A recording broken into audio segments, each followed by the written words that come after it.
So I've been working outside on the deck, and I was hoping to continue with that today. I'm getting close to being finished. I'm excited about that. But it has been raining. Started about midnight last night. It's been really heavy rain, and then mid-morning it turned to like slushy sleet mixed snow. It's not a good day to work outside. So today I'm going to be working inside on something else that we're very much anticipating getting done.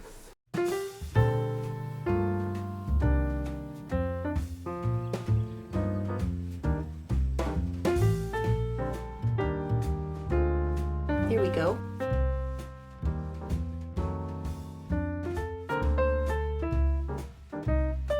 Yeah. Wow.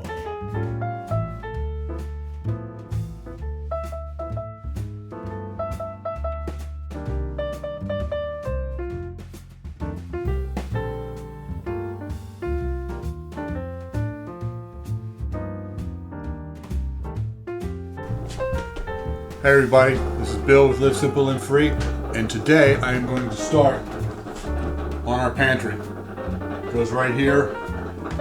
We really need the room to hold all the stuff in our kitchen, so excited to get this pantry done.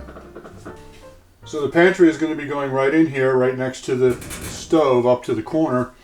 And when I was laying it out here, we really want it to be as wide as we can. When I was laying it out here, I put a 2x3 here where it would attach there, and then a 2x3 over here, and we just didn't have enough room. So I thought about it for a while, and I decided to change the 2x3 to a 2x2 wall, and instead of butting in here, it's going to go out past. Now down here, this one will still be a 2x4 because it has to be strong enough to be able to hold a regular door that's going to be in there. But to have a side wall like that that's a 2x2 wall, when it's really only that long anyway, it'll be plenty strong enough, it won't be an issue. So that's the plan.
Perfect.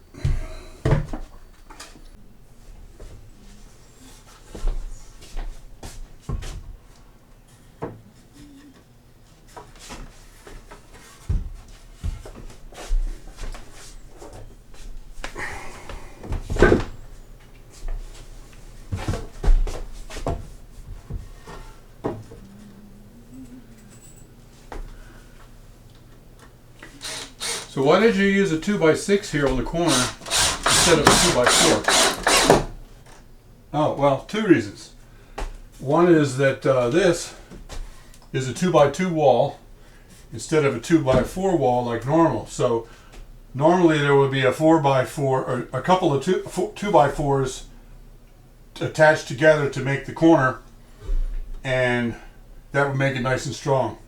But with just one here, I put a 2x6 here to make it stronger. Yeah, I guess that makes The sense. other reason is that this is a 2x2 wall, this is a 2x4 wall where the door will attach, but by making this a 2x6 I have a nailer right here so that when I put the sheetrock on the inside I have something to nail it to.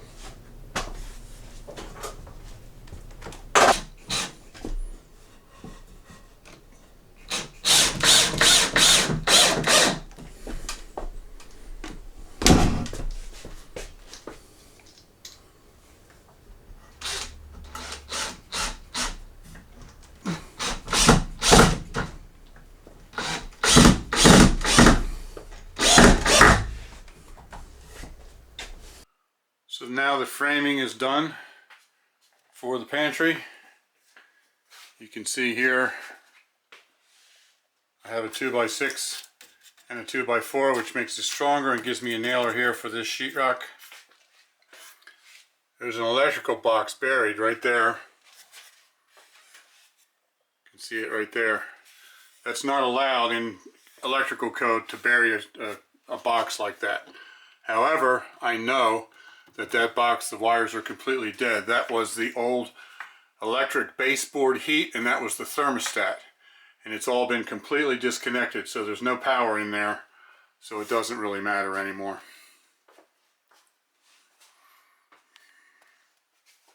I think this is going to work.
Okay, so when I built this wall and I placed it on the floor, I wanted to make sure that I left enough room for the stove. Unfortunately, I left a little bit too much. There's almost a 2-inch gap right here. We don't want that much.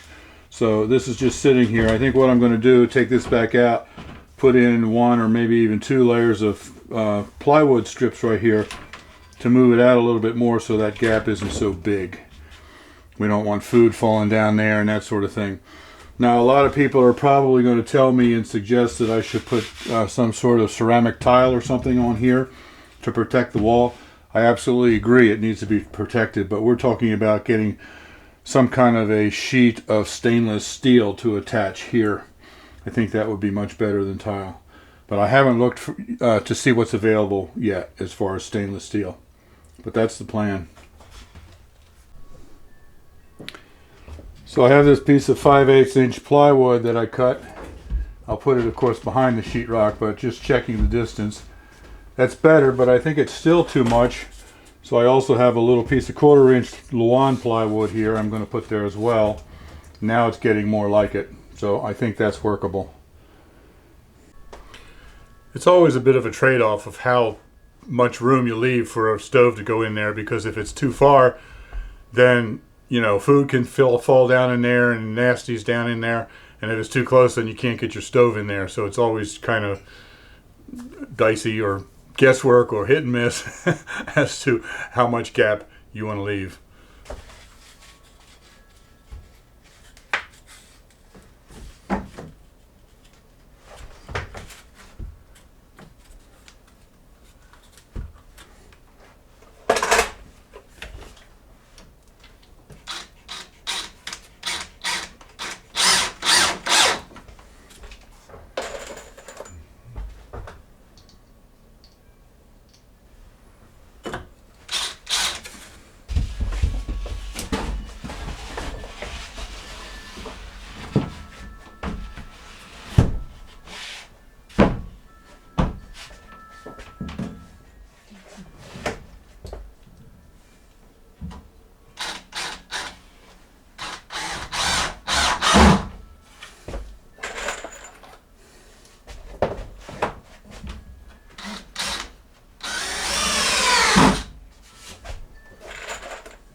So I don't know if you can see it here or not, but this is the stud, and then this is the 5/8 inch sheetrock that I put in there, and then that's the little piece of 1/4 inch Luan that I put in there. So that moved it all out, you know, almost 3/4 of an inch to where this goes. Now, I don't have any kind of a screw gun. I haven't for a long time. What I have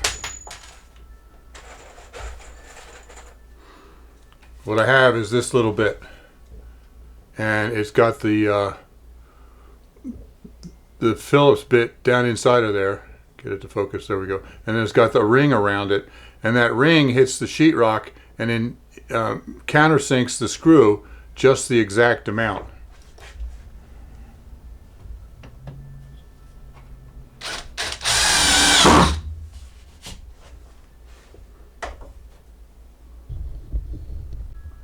So you can see the screw, you can see where the ring was, and it's countersunk just the right amount without actually tearing the paper. So that little bit, I've used those for many years, and it works quite well, and it's considerably cheaper than a screw gun that's designed to do that. So now I've got this piece of sheetrock on here, and I've got a little bit of a gap here that has to be filled. So I bought some wood, some really nice wood that doesn't have any kind of knots in it or anything. And I ripped it down to fit in there, and I'm absolutely amazed that I got it right, exactly right the first time. The width is absolutely perfect to go right there. So I'm going to paint it before I put it in there, because that'd be hard to paint otherwise. Then I'm going to go around this side of the sheetrock and screw it in from the inside of the sheetrock, so it'll be held in place there and fill that gap. I don't think I'm going to be able to match the color of this, so I'm going to paint that the same color that this wall is going to be painted, which is also kind of an off-white.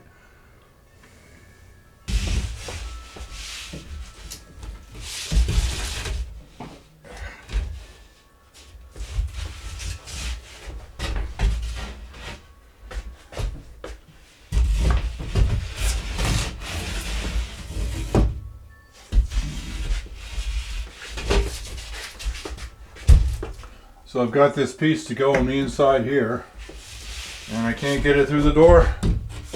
I'm going to have to cut it in half, do it in 2 pieces. That's rather unfortunate. And I got another seam I got to fix later.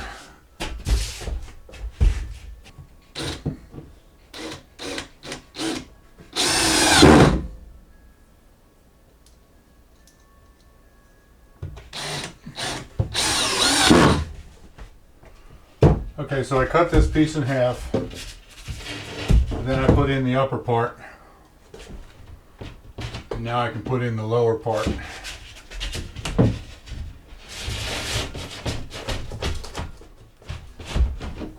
Okay, there we go.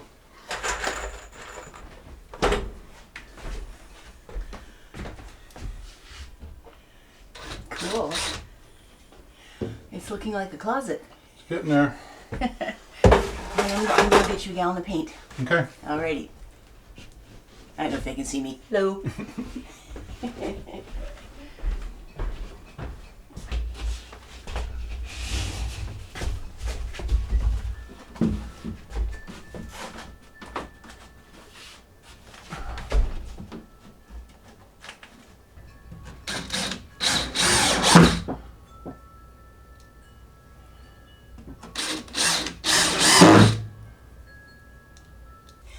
So I had picked out a color that's going to be for the kitchen walls and the dining room and probably out into our new mudroom too. And with us getting the kind of like antique-y looking distress trim on our cabinets and with the flooring, I went with something that is painted right here. And it's called Nebulous White. Isn't that funny? We have livable green in the living room and nebulous white for the kitchen. But anyway, it's not just a white. If you put something that's actually white up against it, you can see that it's got a hint of a silvery grayness to it. And so I think it's going to brighten things up a lot. And we should still have plenty of contrast, and especially with the countertop the way it is. So I like it. I think it's going to look really nice and be quite nice, light and bright in here. So I'm happy with it. So I have this piece that I cut for here, and I painted it the same nebulous white before I put it in, because otherwise I wouldn't be able to get to it.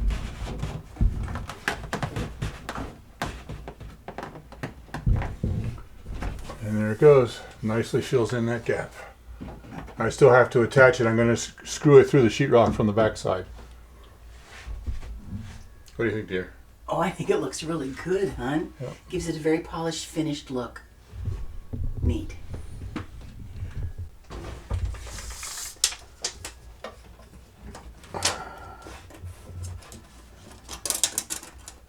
Okay, 10 inches back from the corner. So now I'm going to measure in 10 inches from the corner. So it'll be just on that side where I need to put the screws.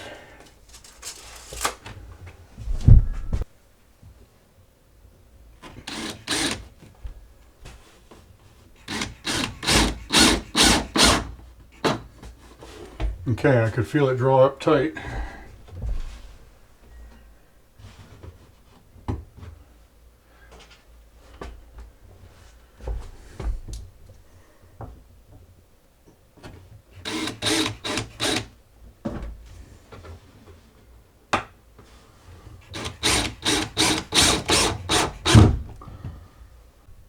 So now that gap is filled, and it gives it a nice finished look all the way down to the bottom of the microwave.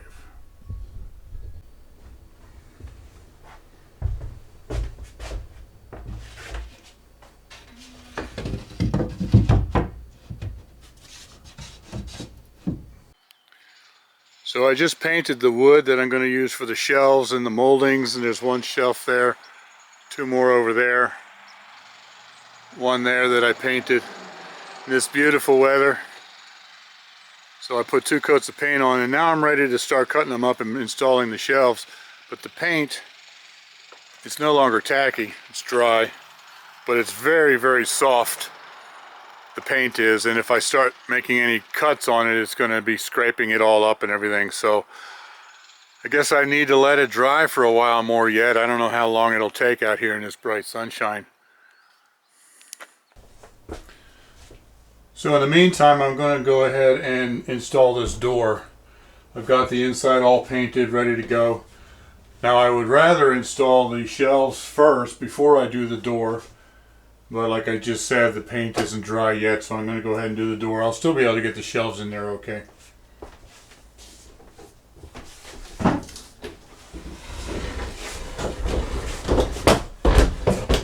this is a 2-foot door, 24-inch door.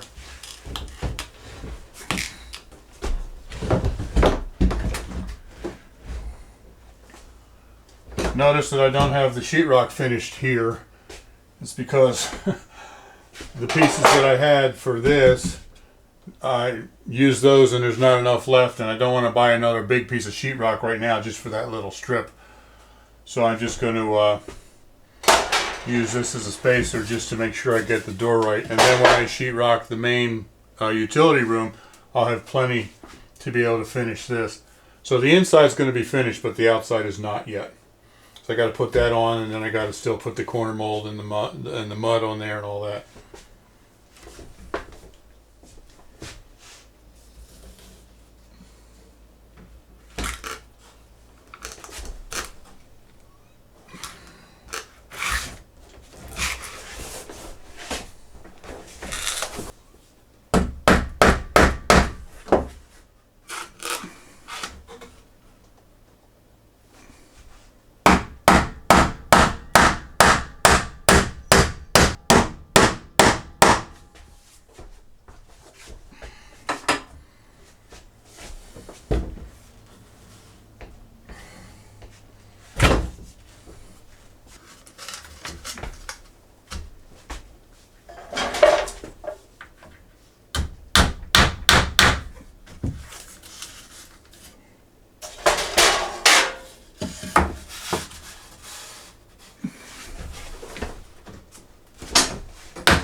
Alright,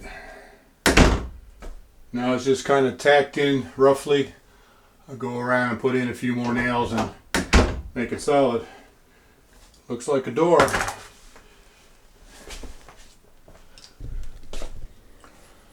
So this is now the next day. The paint is dry enough I was able to cut it without messing it up.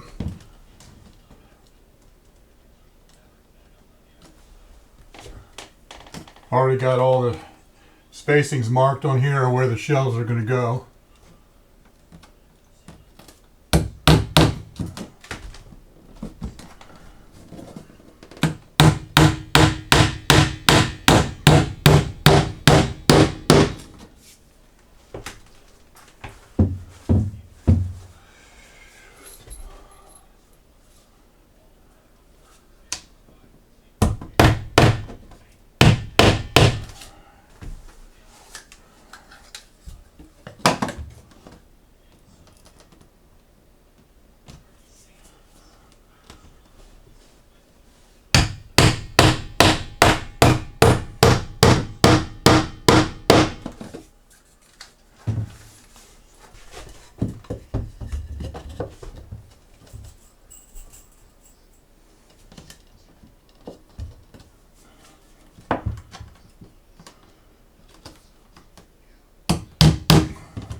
So this is the seam right here between the two pieces of sheetrock where I had to cut it to get it in there.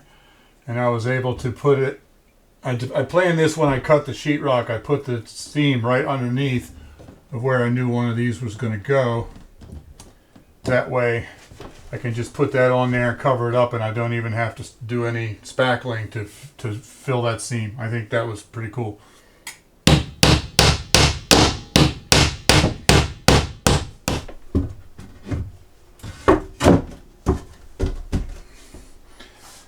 Now the real proper way for me to do this would have been to spackle this joint here and there, make it all smooth and pretty, but I'm too lazy. And also it's inside a closet so it won't be seen. So instead, I'm just going to put in these little quarter round pieces. I think that looks just as good.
So I didn't paint the bottoms because I didn't think they were going to be seen.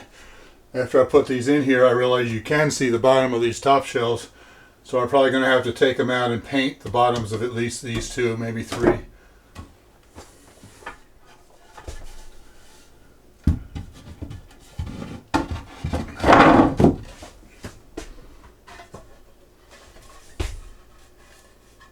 Let's see. You got to start from the bottom.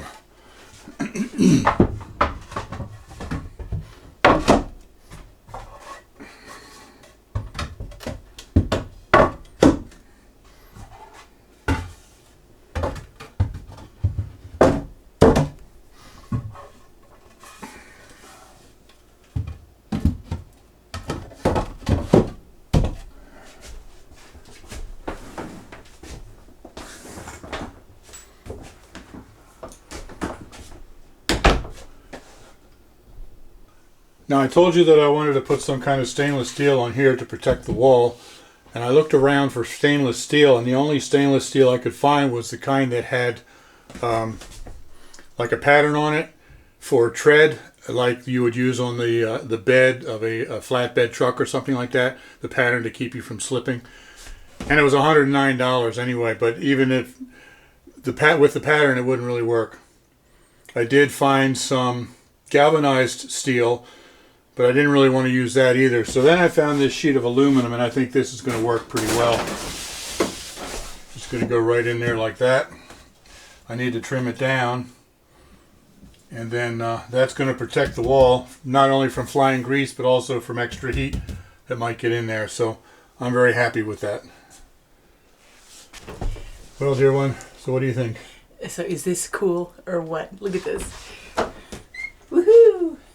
All right. Oh, this is so awesome, hon.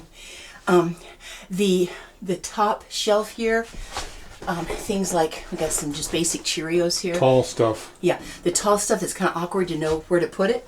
And it can go just beautifully. Look at this, right on that top.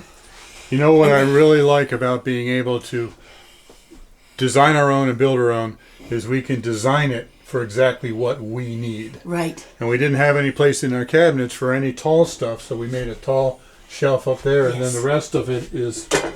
Yeah, we want to put our Thrive Life cans in here, easy to use on an everyday basis. And each one of these smaller shelves now will hold 2. So right down to there.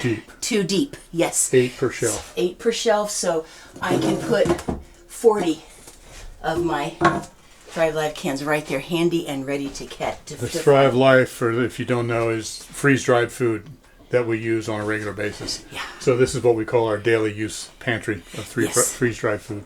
Yeah, the stuff I just like to be able to have on hand so that I can add extra veggies and make a lot of meals a lot easier. So, yeah, I'm thrilled to death, hon. This is going to be so useful. Man.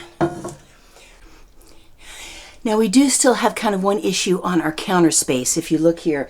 And that's some of these Lazy Susans that I've still got here that have vinegars, fish sauce, herbs, spices, a lot of things like that. And I really want the counter to be basically pretty clear, and we just have to have just a few things out that we really need to have out there. But I want places to put all this away. So my brilliant hubby, of course, has a solution. I'm very excited. I know a lot of you noticed what he did in that cupboard in our tiny house that we used to live in. Here we go. Okay, so inside of this door, he's going to put in a whole series of spice racks and places where I can put like the vinegars and spice racks. I'm probably going to put vitamins and, a bunch of stuff. So that'll clear a huge amount off the counter. That's why I recessed this back a little bit so there would be enough room for a spice rack hanging there when the door closes. Yes, so that the door can just shut and everything will be nice and tidy right inside of there. Yes. So there's 2 things that we're excited about, that I'm excited about. One is to actually have our Thrive Life food back here and other stuff too, but have it back in the kitchen, because you remember before we started this project, we had that low shelf along this wall here with all of our Thrive where it was very handy. We had to remove all that, obviously, because we're putting all the cabinets and stuff. And all that has been in my office in the other end of the house. Yes. So 2 things I'm excited about. One is that we no longer have to walk all the way back and every time we want to get some food to cook with, because it'll all be right here. And the other is I'm going to get that stuff out of my office. Right. Yeah, we're going to be glad to finally kind of have places to put everything. Yep. So this is also going to have wonderful places for us to have a thing where we put any plastic bags that we get that we want to recycle. And then some places to put my aluminum foil, parchment paper, and some of my flatter, big baking, like cookie sheets and stuff that are hard to fit. Otherwise, it's going to be all set in there. So. But we will show you all of that in a future video. Yes. When she organizes her new pantry. Right. When everything gets finished, I'll organize that and show you guys. So, cool. All right, everybody. Thanks for coming along. Thanks for watching. Thanks for my pantry. Absolutely. Thank you. Live simple. Live free. You be blessed. Yeah, we love you guys, and of course, you'll see us soon. Bye-bye. Bye-bye.